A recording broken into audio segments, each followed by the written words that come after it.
네, 할렐루야, 반갑습니다. 우리 줌으로 함께 하시는 우리 성도님들 반갑습니다. 할렐루야, 네, 반갑습니다. 네, 감사합니다.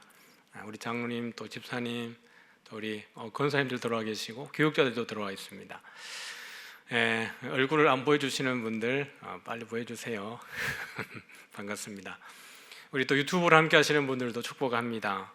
어디에 앉아 계시든지 각 처소에서 예배하고 기도하는 모든 성도님들을 주께서 사랑하시는 줄 믿습니다. 오늘 말씀 함께 보겠습니다. 우리 출애굽기 37장 10절부터 16절까지 말씀을 보겠습니다.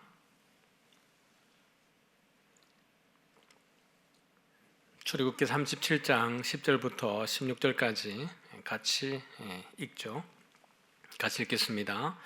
그가 또 조각목으로 상을 만들었으니 길이가 2규빗, 너비가 1규빗, 높이가 1규빗 반이며 순금으로 싸고 위쪽 가장자리로 돌아가며 금테를 둘렀으며 그 주위에 손바닥 넓이만한 턱을 만들고 그 턱 주위에 금으로 테를 만들었고 상을 위하여 금고리 넷을 부어 만들어 네 발 위 네 모퉁이에 달았으니 그 고리가 턱 곁에 있어서 상을 매는 채를 꿰게 하였으며 또 조각목으로 상 맬 채를 만들어 금으로 쌌으며 상 위에 기구 곧 대접과 곧 숟가락과 잔과 따르는 병을 순금으로 만들었더라. 아멘.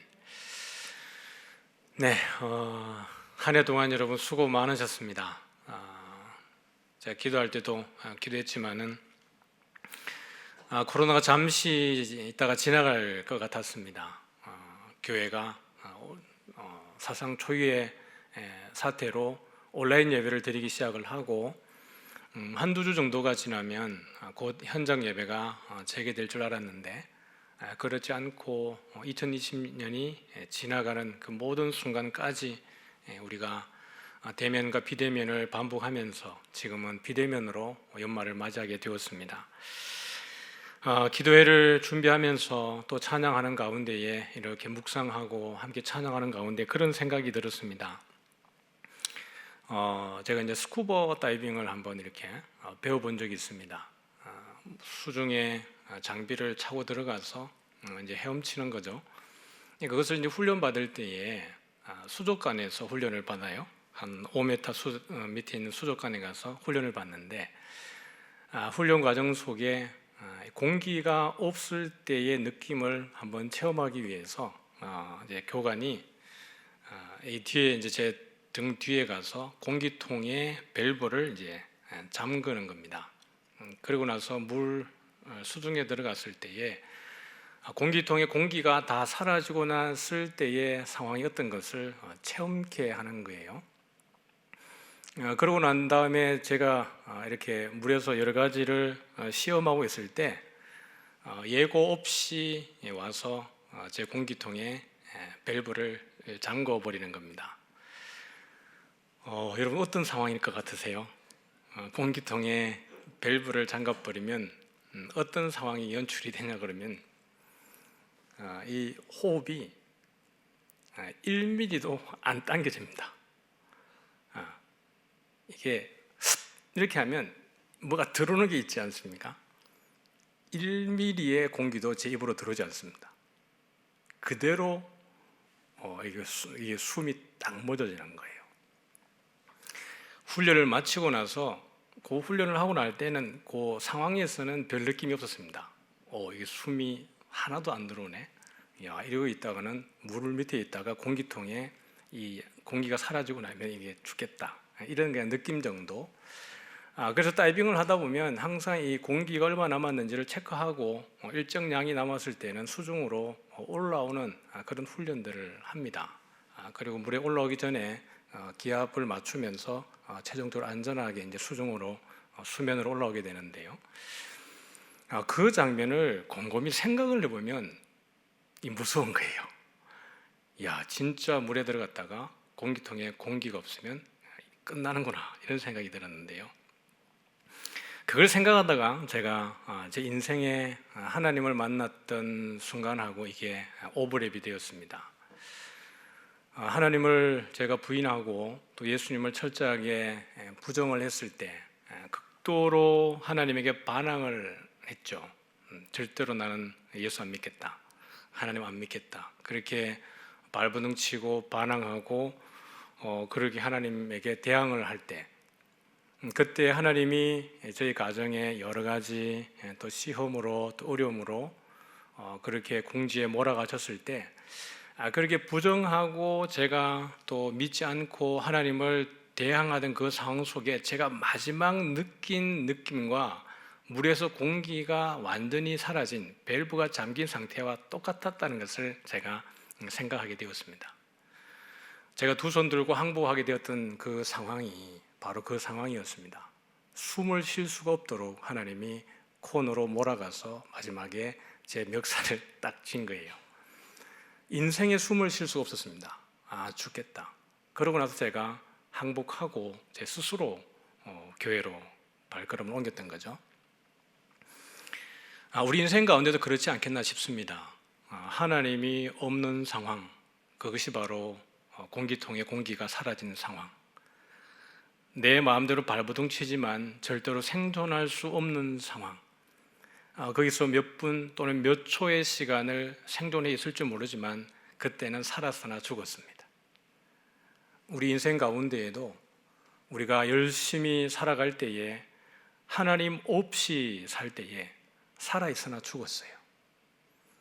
그러나 반대로 인생이 많이 힘들고 어렵고 고난 가운데 있다 할지라도 하나님이 우리와 함께 있으면 우리는 그 가운데 살아있는 줄 믿으시길 바랍니다. 오늘 이 성막 안에 있는 상, 어떻게 보면 테이블이죠. 진설병을 놓는 상에 대한 이야기입니다. 성경을 본문을 읽었던 것처럼 이 본문을 보면 그렇게 대단해 보이지 않는 그냥 상에 대한 모양을 소개하는 것 같지만, 이 가운데에 숨겨진 내용, 또 이것을 통해서 주시는 은혜는 너무나 큽니다. 제가 이 말씀을 준비하는 가운데에 하나님 앞에 참 답답했던 것은, 제가 느끼는 이 은혜를 다 전달하지 못한다는 것을 너무나 명확하게 알고 있기 때문에 답답했습니다. 하나님, 제가 이 말씀을 묵상하고 이 받은 은혜를 성도님들에게 완전히 고스란히 제 받은 은혜를 나누고 싶은데, 이 제 말의 은혜의 한계 때문에 이걸 다 전달하지 못하고, 이 또 온라인이라고 하는 이 비대면 속에서 전달하지 못하는 것에 대한 상황으로 인해서 마음이 많이 답답했습니다. 그럼에도 불구하고 하나님이 여러분 성도님들에게 필요한 은혜를 이 시간에 부어줄 줄 믿습니다. 광야노정에 보면 이 성막이죠. 성막에 대한 모습을 보여주고 있는데, 저를 보여주면 됩니다. 저를 보여주세요. 그림을 보셨습니다. 하나님이 우리와 함께 하기 위해서 친히 지난번에 말씀드렸지만 휴대용 텐트 같은 곳으로 내려오셔서 늘 함께 하시는 하나님의 그 사랑, 이것이 얼마나 놀라운가. 또 오늘 이 진설병 상을 만들어 뒀는데, 이 진설병 상의 위치가 성막 밖에 있지 않고 성소 밖에 있지 않고 성소 안에 있다는 것이 너무나 놀라운 것 같아요. 지난 시간에 우리가 보았던 것처럼 언약궤를 보았습니다. 언약궤는 지성소에 있었고, 지성소와 성소를 나누는 휘장을 통해서 공간이 분리가 되어져 있는 거예요. 물두멍도 성막 밖에 있고, 또 번제단도 성막 밖에 있는데, 성소 밖에 있는데, 이 떡상은 성소 안에 놓여져 있는 거예요. 그것을 오늘 저와 함께 천천히 보도록 하지요. 오늘 말씀을 보면 길이가 2규빗이고 너비가 1규빗이고 높이가 1규빗 반이다, 이렇게 되어 있습니다. 우리 그림만 한번 보여주시겠습니까? 한번 그림 띄워주시죠. 여기 보니까 길이가 2규빗이고요, 그 다음에 너비가 1규빗, 그 다음에 높이가 1규빗 반이다. 모양은 이렇습니다. 다시 말씀드리지만 이대로는 아닙니다. 그냥 생각을 해서 이렇게 만들어낸 것이에요. 네트했습니다. 근데 이 모양이, 저를 보여주십시오. 네. 이게 모양이 어디에 있는 것과 똑같은 거냐 그러면 사실은 크기가 언약궤와 아주 비슷합니다. 그리고 만들어진 모든 성막에서 만들어지는 모든 물건들의 기초적인 재료가 뭐예요? 조각목이에요. 조각목이라 그러면 광야에서 정말 단단하고 튼튼한 나무이죠. 그러나 올곧고 크고 이런 나무가 아니고 아주 작은 나무임에도 불구하고 이것들이 합쳐져서 하나님의 성소 안에서의 기구로 만들어져 가는 겁니다. 그 가운데 전부 금으로 다 둘러싸여 있는 거죠. 언약궤의 크기와 비슷합니다. 재료도 거의 똑같고요. 그래서 이것을 우리가 보여주는 것은 하나님의 그 진설병상이라고 하는 것이 뭐냐 그러면, 진설병이라고 하는 것은 앞에 놓여 있는 떡이다라는 겁니다. 앞에 놓여 있는 떡. 그러니까 누구 앞에 놓여져 있는 거겠어요? 하나님 앞에 놓여져 있는 떡이라는 의미입니다. 근데 이 떡을 위해서 무엇이 만들어지냐 그러면 진설병 테이블이 만들어지는 거예요. 그럼 이 테이블 위에서 이 백성들이 놓여져 있는데 이 떡은 무엇을 나타내냐 그러면 결국에는 이스라엘 지파를 이야기합니다. 제가 말씀 한번 읽어드리면 이렇게 되어 있어요. 상 위에 진설병을 두어 항상 내 앞에 있게 할지니, 또 레위기에 보면 여호와 앞 순결한 상 위에 두 줄로 한 줄에 6씩 진설하고, 그러니까 진설병상 위에 떡이 몇 개 놓이냐 그러면 두 줄로 6개씩 올려가지고 두 줄로 놓여져 있습니다. 12개의 떡이 놓여져 있는 거예요. 그것은 12지파를 나타내고 이스라엘 온 백성들을 나타내고 있는 겁니다. 이것이 항상 누구 앞에 있는 거예요? 여호와 앞에 있으라 그랬습니다. 출애굽기 25장 30절에 보면 상 위에 진설병을 두어 항상 누구 앞에요? 내 앞에 있게 할지라는 거예요. 여러분, 이것이 얼마나 놀라운 하나님의 은혜입니까? 이 떡을 누가 지금 지켜보고 있는 거야 그러면 하나님 앞에 두라는 거예요. 언제요? 항상. 그러면 그 백성들을, 이스라엘 백성들을 지키고 있는 분이 누구라는 이야기죠? 하나님이라는 뜻입니다. 행진을 할 때에도 그 회막이 그 백성들 가운데에서 행진하고요, 또 그들이 진을 치고 정착을 해서 거류할 때에도 12지파의 한가운데에 하나님이 좌정하고 계신 거예요. 그것은 하나님이 항상 중심이실 뿐만 아니라 하나님이 그 모든 백성들을 그렇게 지키고 보호하고 있다는 것을 보여주는 겁니다. 그리고 이들이 어디에 놓여져 있습니까? 금으로 만들어진 테이블 위에 놓여져 있는 거예요. 그리고 그 다리 위에, 상 위에 놓여져 있는 건데요, 하나님이 광야에서 이스라엘 백성들에게 식탁을 베푸시는 것처럼 하나님이 그들을 하나님과 동일하게 거룩한 존재로서 그들에게 대면하시고 그들을 먹이시고 입히시는 겁니다. 이 진설병 상이죠. 테이블을 만들 때에도 그 네 귀퉁이에다 뭘 만들었냐 그러면 고리를 4개를 만들었어요. 4개의 고리를 만들어서 거기에다 뭘 끼웠어요? 채를 끼웠습니다. 그리고 이 진설병상을 옮길 때에도 제사장들이 어디에 맨 거예요? 어깨에 메고 옮기도록 되어져 있었습니다. 하나님의 언약궤도 또 진설병상도 채에 꿰어서 어깨에 메고 옮긴 거예요. 하나님이 이스라엘 백성들을 그렇게 존귀하게 그들을 여기시고 안으시고 옮기시는 겁니다. 신명기에 보면 내가 너를 사람이 아들을 안는 것처럼 그렇게 안아서 여기까지 인도했다, 이렇게 얘기합니다. 시내산에 인도할 때에 독수리가 너희들 새끼를 날개 업어서 옮기는 것처럼 내가 너희들을 그렇게 업어서 여기 시내산까지 왔다라고 이야기를 하는 겁니다. 우리 인생 가운데에 우리가 광야길을 걸어가지만 그럼에도 불구하고 우리가 우리의 힘과 우리의 의지로 걸어가는 것이 아니라 하나님께서 우리를 선한 길로 인도하고 있음을 믿으시기를 바랍니다. 너의 발이 부르트지 않고 너의 옷이 헤어지지 않도록 그렇게 인도하셨다라고 말씀을 합니다. 광야이었기 때문에 오히려 하나님의 능력, 하나님의 전능하심, 그것이 드러나게 되어지는 것이에요. 하나님이 아니시면 그들을 누가 지킬 수 있습니까? 자연적 환경에서도 그들이 이겨낼 수 없을 뿐만 아니라 주변에 있는 열국들이 마음만 먹으면 이스라엘 백성들을 순식간에 해치고 상하게 할 수 있는 상황이었습니다. 그러나 하나님이 주변에 있는 열국들을 두려워하게 하신 거죠. 왜요? 하나님의 전능하심과 하나님의 위대하심을 드러내시게 하셔서 열국들이 그 소문을 듣게 함으로 인하여서 그 마음에 두려움을 갖게 한 겁니다. 그래서 어느 누구도 하나님의 백성을 침입하지 못하도록, 공격하지 못하도록 하나님이 싸매시고 보호하신 거예요. 우리가 이 광야길을 걸어가고 있습니다. 오늘도 우리 사랑하는 성도님들 가운데에도 여전히 고난의 길을 걷는 이들도 있고 광야를 지나는 분들도 있지만, 광야는 하나님의 능력을 가장 선명하게 보여준 곳입니다.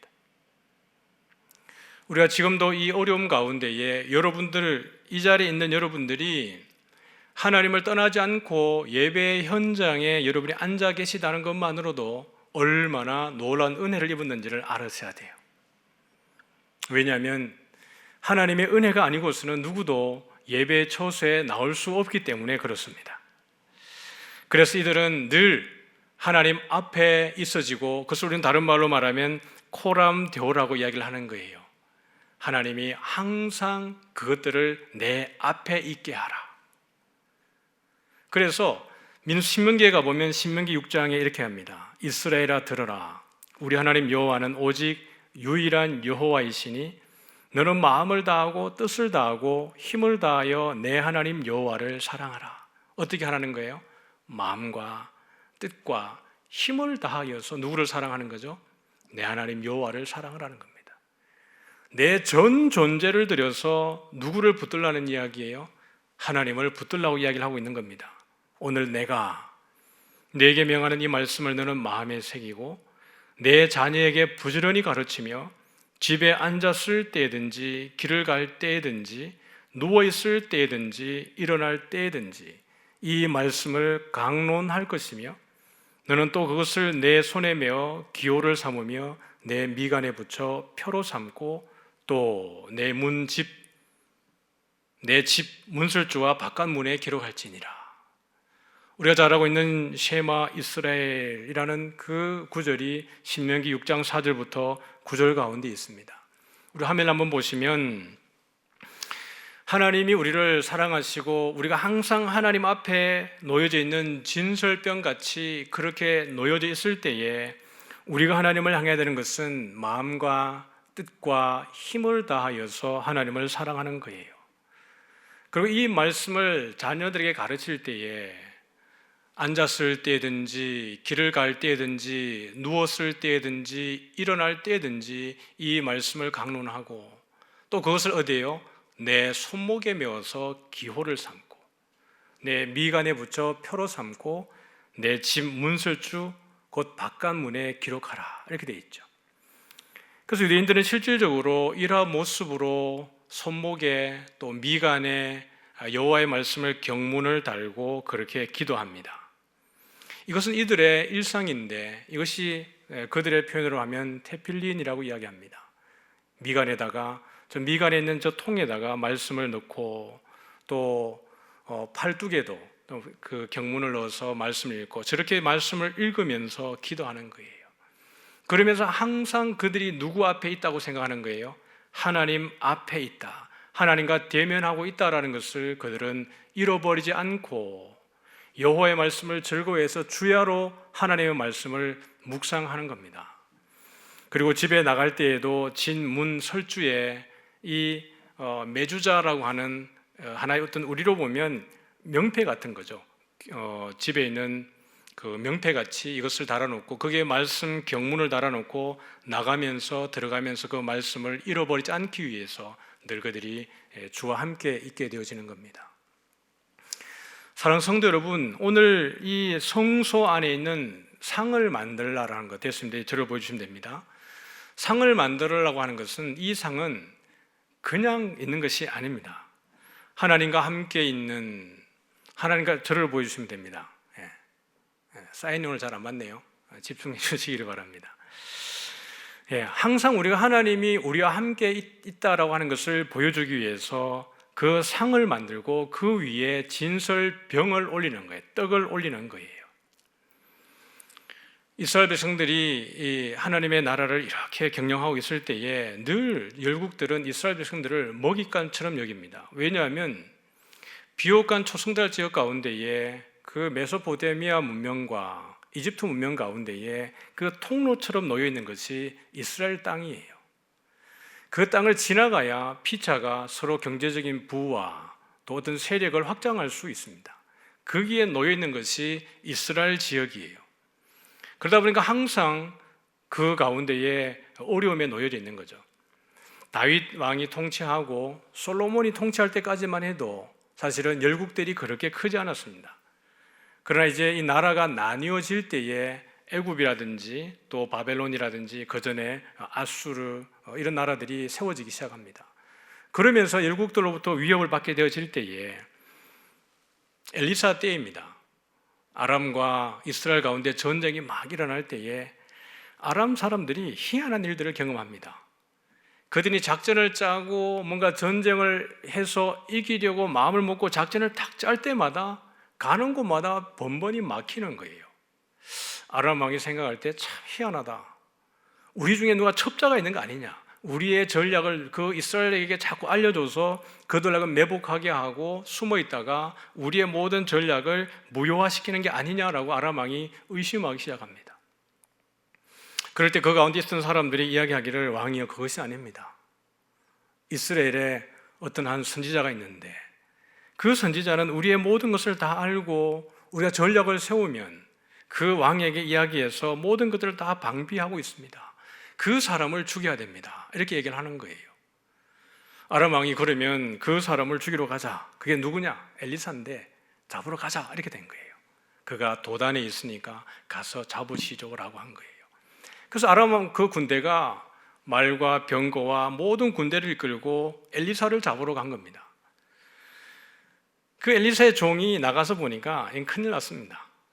이 지금 아람 왕이 사람 하나 잡겠다고 군대와 마병과 군사를 이끌고 그들을 온 거예요. 그래서 들어와서 엘리사에게 하는 얘기가 주인님 큰일 났습니다. 지금 우리를 잡기 위해서 지금 아람 군대가 와 있는데 이게 한두 명이 아니고 병사 몇 명이 아니고 지금 말과 병거를 가지고 왔습니다라고 하는 거예요. 그럴 때에 엘리사가 뭐라 그래요? 두려워하지 말라. 우리와 함께 한 자가 그들과 함께 한 자보다 많다. 이렇게 한 거예요. 지금 그 엘리사의 종이 볼 때에 엘리사와 함께 한 사람은 누구예요? 자기밖에 없어요. 지금 자기를 구해줄 사람은 엘리사밖에 없는데 엘리사는 이야기하기를 우리와 함께 한 자가 그들과 함께 한 자보다 훨씬 많다고 이야기를 하는 겁니다. 그러고 나서 엘리사가 기도합니다. 하나님, 이 종의 눈을 열어서 종이 보게 해 주십시오라고 기도하는 거예요. 그랬을 때에 이 종이 눈이 열어졌습니다. 청년이 눈을 딱 열고 보니까 불말과 불병거가 산에 가득하여 엘리사를 둘렀더라 이렇게 합니다. 눈으로 보이는 것은 아람 군대였어요. 눈으로 보이는 것은 아람 군대로 하여금 엘리사를 무찌르고 나면 이스라엘을 처치하는 것은 식은 죽먹기처럼 쉬웠던 것 같습니다. 그런데 정작 엘리사는 그 상황 가운데에 전혀 두려워하지 않고 염려하지 않고 오히려 담대하게 그것을 기다리고 있는 거예요. 그러나 그것을 보지 못한 그 청년은, 엘리사의 종은 어떤 마음입니까? 죽었다. 이제는 우리는 도간에 든 쥐다. 이제는 어떻게 해도 살아날 방도가 없다라고 이야기할 때에 하나님이 그 눈을 열어서 보여준 것이 뭐예요? 불말과 불병거예요. 그러고 난 이후에 하나님이 엘리사가 하나님께 기도할 때에 하나님이 그 아람 군대의 눈을 어둡게 하는 거예요. 그들의 눈을 어둡게 해서 장님이 되게 해서 아무것도 보지 못하고 그들은 눈 감긴 소경이 되어서 사마리아로 끌려 들어가게 되어지는 겁니다. 여러분, 저는 이걸 보면서 계시록에 있는 19장에 있는 우리 예수님의 모습이 떠올랐습니다. 우리가 지금은 어떻게 보면 사방에 우겨쌈을 당한 것처럼 곤란하고 힘들고, 제가 말씀드렸던 것처럼 어떤 이들은 숨을 쉴 수 없을 것조차 힘들어하는 이들이 있을 수도 있습니다. 그럼에도 불구하고 여러분들이 눈을 열어서 주를 바라보시기를 원합니다. 하나님의 말씀을 붙들고 기도하시고 하나님의 능력을 온전히 의지하여서 자신의 경험과 자신의 모든 지식과 이성으로 판단하지 않고 믿음의 눈을 열고 주를 보시기를 소원합니다. 계시록 19장에 보면 이렇게 이야기해요. 또 내가 하늘이 열린 것을 보니 보라, 백마와 그것을 탄 자가 있으니 그 이름은 충신과 진실이라. 누구예요? 우리 예수님입니다. 요한이 눈을 열어보니 백마와 그것을 탄 자가 있는데 그 이름은 충신과 진실이라. 예수님은 오늘도 우리를 위해서 여전히 싸우고 있을 뿐만 아니라 아버지에게 우리에게 중보자가 되셔서 우리를 위해서 기도하고 간구하고 있는 줄 믿으시기를 바랍니다. 그랬더니 하늘에 있는 군대들이 희고 깨끗한 세마포 옷을 입고 백마를 타고 그를 따르더라. 하늘에 있는 군대들이. 오늘 엘리사가 보았던 불말과 불병거가 엘리사를 둘러서 그 아람 군대를 무찌를 만큼 많은 군대들이 엘리사를 두르고 보호했던 것처럼 하나님이 우리를 그렇게 지키고 보호하는 줄 믿으시기를 바랍니다. 이 상을 만들 때 하나님이 어떻게 하느냐면 그 주위에 손바닥 넓이만한 턱을 만들고 그랬어요. 이 상을 이렇게 만들 때 그냥 민둥하게 편편하게 한 게 아니라 이 상의 끝자락에 손바닥 넓이만한 턱을 이렇게 만든 거예요. 그리고 턱 주위에 금으로 태를 만들었고 라고 이야기합니다. 우리 하나님은 참 디테일하신 분이에요. 여러분, 상에 턱이 있는 것과 없는 것의 차이가 뭘까요? 테이블에 여러분, 우리 밥상 이렇게 놓지 않습니까? 그러면 거기에 무엇이 놓여져 있을 때 상이 조금만 기울어지면 어떻게 하죠? 쏟아지는 거예요. 근데 한 뼘만큼의 손바닥 넓이만큼의 턱을 만들어서 그 턱 주위에 금으로 태를 만들었다 그래요. 이건 뭘 보여주는 거죠? 절대로 하나님이 우리를 포기하지 않고 버리지 않고 낙심케 하지 않고 구원에 탈락시키지 않고 하나님이 선택한 백성을 끝까지 지키고 보호하시는 것을 보여주는 거예요. 하나님의 우리를 향하신 지극한 사랑입니다. 저는 이런 부분들을 보면서 우리 하나님 진짜 디테일하시다는 것을 생각했습니다. 정말 디테일하시다. 어쩌면 이것을 통해서 우리가 볼 수 있는 것은 하나님은 우리의 마음과 생각을 다 꿰뚫어 보고 계시지 않습니까? 그러므로 성도님들이 무엇 때문에 염려하고 무엇 때문에 아파하고 무엇 때문에 정말 그 가운데 고민하고 있는지 다 아시는 거예요. 그 가운데에서 성도들이 낙심하지 않도록, 절망하지 않도록, 뒤로 물러가지 않도록 하나님이 지키고 보호하시는 것을 보여주는 거예요. 신명기에 가보면 집을 지을 때 하나님이 이렇게 지으라고 했습니다. 내가 새 집을 지을 때에 지붕에 난간을 만들어서 사람이 떨어지지 않게 하라. 너희들이 새 집을 지을 때 그 집 가운데도 여러분 뭘 만들라는 거예요? 난간을 만들라는 거예요. 그 사람이 떨어져서 다치지 않게, 피를 보지 않게 하라라는 거예요. 진설병 상에 이 턱을 만들어서 그 턱 가운데에 모든 것을 금으로 입히라고 하는 것은 하나님의 우리를 향하신 사랑이에요. 우리가 거기에 있는 겁니다. 광야에 식탁을 베푸시는 우리 주님. 그 모세와 아론과 그 70인 장로들을 불러 올려서 함께 식탁을 나눌 때에 그것이 어디입니까? 청옥을 편듯하더라 그랬어요. 이것은 장차 우리가 문을 열면 우리가 예수님께서 문을 두드리시는 거예요. 내가 문을 열면 내가 들어가서 너와 더불어서 어떻게 합니까? 먹고 마시겠다라는 거예요. 푸른 초장으로 인도하시는 주께서 우리에게 상을 베풀어 두시고 우리에게 그것을 함께 교제케 하시는 하나님의 사랑, 그것이 이 진술병 상에서 보여주는 하나님의 사랑입니다. 이것이 성소 안에 있다는 것이 너무나 감사한 거예요. 여러분이 얼마나 존귀하고 얼마나 하나님의 사랑을 받은 자들입니까?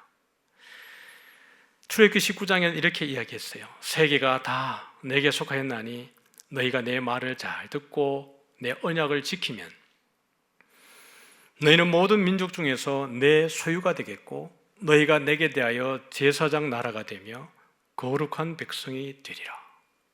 세계가 다 하나님께 속했는데요, 내 말을 잘 듣고 내 언약을 지키면 너희는 모든 민족 중에서 내 소유, 제사장 나라, 거룩한 백성이 될 거라 이렇게 얘기한 거예요.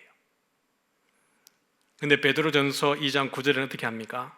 너희는 택하신 족속이요 왕같은 제사장들이요 거룩한 나라요 그의 소유가 된 백성이니. 우리 하나님께서 모세를 통해서 너희가 내 말을 듣고 내 언약을 잘 지키면, 물론 이것은 하나님께서 언약적으로 그들에게, 택한 백성들에게 거저 하시는 이야기입니다. 선포입니다. 조건문으로 내거진 것은 사실 아니에요. 너희들 안 지키면 버리고 지키면 너희들 이거 하겠다라는 게 아니라 이미 하나님께서 이스라엘 백성들을 그렇게 하시겠다라고 하시는 하나님 편에서의 언약입니다. 내가 너희들 그렇게 만들겠다라는 거예요. 그런데 이것을 온전히 성취하신 분이 누구세요? 예수님이 오셔서 이미 예수 안에 있음으로 인하여서, 예수를 믿음으로 인하여서 우리가 택하신 족속이 되어진 거고요, 왕같은 제사장이요 거룩한 나라요 그의 소유가 된 백성이에요. 여러분, 진설병이 어디에 있다고요? 성소 안에 있다고요. 예수님께서 성육신하셨을 때 말씀이 육신이 되어 우리 가운데 거하심에, 제가 왜 성막을 천천히 이야기하면서 여러분들에게 이야기하냐 그러면, 성막에 대한 이해와 성소에 대한 이해, 성전에 대한 이해가 있어야 예수 그리스도의 오심과 마지막에 이루어질 새하늘과 새 땅에 대한 그림들이 선명하게 보여지기 때문에 설명을 드리는 거예요. 예수님이 장막을 치셨기 때문에요, 성소를 치셨기 때문에 우리가 제사장이 되고 왕같은 제사장이 되어지는 거예요. 그것을 미리 보여준 게 뭐였다고요? 진설병이었어요. 진설병, 하나님 앞에 놓여져 있는 떡이었던 거예요. 그래서 너를 축복하는 자에게는 하나님 어떻게 합니까? 복을 주고, 너를 저주하는 자에게는 내가 어떻게 합니까? 저주하겠다라는 거예요. 누구에게 한 약속이죠? 아브라함에게 한 약속이에요. 그러므로 하나님께서 하나님의 백성에게 함부로 하는 자를 가만둬요, 안 둬요? 절대로 가만둘 리 없는 거예요.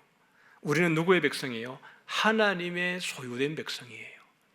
여러분, 이 말씀을 다시 한번 묵상하시기 바랍니다. 아, 하나님의 소유다. 아무도 손대지 못하는구나. 아, 낙심할 이유 없구나. 여러분, 우리의 인생이 이 세상에서 끝인가요? 이 세상에서 예수 잘 믿고 이 세상에서 마음적으로 편안하게 살다 가면 끝인가요? 아니에요. 우리가 이 세상에서 더 열심히 살고 더 믿음 안에 거해야 되는 이유는, 우리가 죽고 나면, 우리가 한번 눈 깜짝하고 나면 지나가는 우리들의 세상, 여러분 그렇지 않습니까?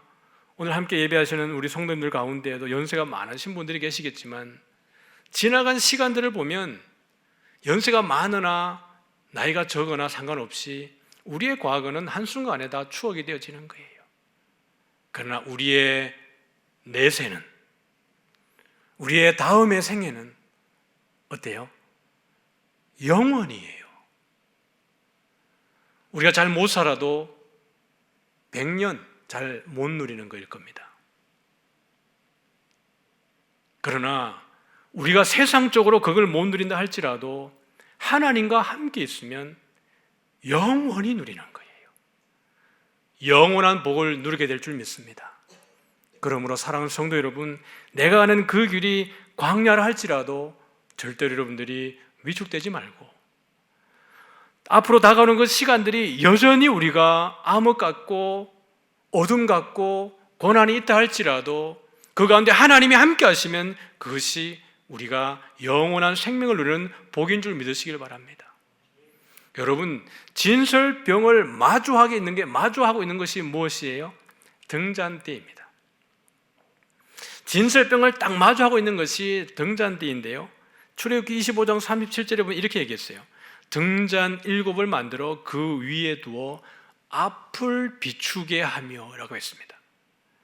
등잔 7을 만들어서 그 위에 두고 어디를 비추라고요? 앞을 비추는 거예요. 굳이 앞을 비추라고 이야기하고 있는 거예요. 등대 앞에는 무엇이 있어요? 진설병이 있어요. 그러므로 하나님이 진설병을 만들어서 항상 내 앞에 두어라고 하신 말씀과 같이 등잔대를 만들어서 어떻게 하는 거예요? 그 등잔 7을 앞을 비추게 하라는 거예요. 하나님의 백성을 비추는 거죠. 우리 이 말씀 읽고 말씀을 한번 정리해 보죠. 한번 같이 보겠습니다. 한번 띄워주십시오. 네, 같이 한번 읽어볼게요. 시작.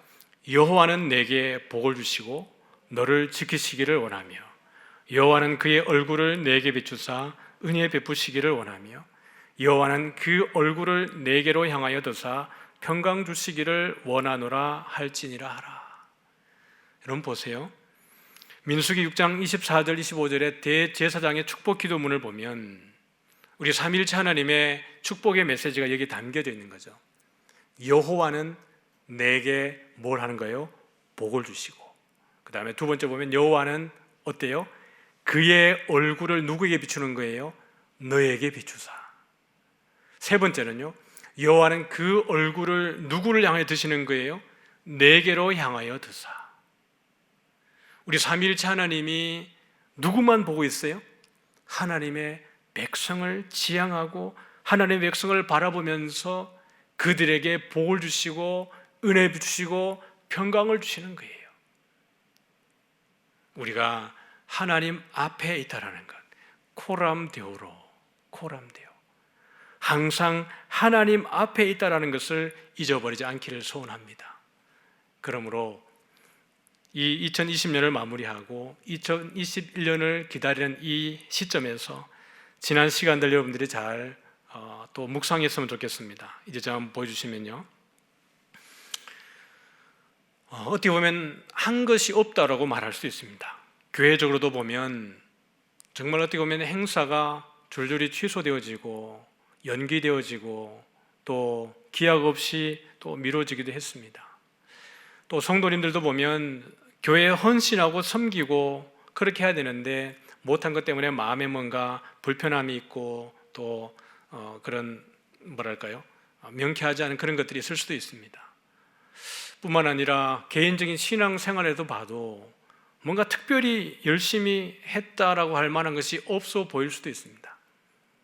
그러나 여러분, 그것보다 더 중요한 것은 우리가 주 안에 있다라는 것을 확인하는 것만으로도 감사의 제목이 되는 줄 믿으시길 바랍니다. 내가 여전히 주 안에 있다. 한 해 동안 우리가 또 많이 육체적으로 또 물리적으로 쉼을 가졌기 때문에 이제 2021년에는 더 심기일전해서 주님을 위해서 헌신하고 또 섬겨야 되겠다. 하나님의 그 살아계심과 하나님의 일하심들을 내가 삶의 현장에서 더 많이 누려야 되겠다. 그렇게 고백했으면 좋겠습니다. 주님 우리 사랑하십니다. 끝까지 지켜보호하시고 또 늘 복 주시기를 원하고 은혜 베푸시기를 원하고 평강 주시기를 원합니다. 여러분 한 해 동안 감사의 기도 제목들을 많이 또 묵상하시면서 또 앞으로도 주님 우리의 길 선하게 인도해 주옵소서라는 마음으로 우리 같이 한번 찬양했으면 좋겠습니다.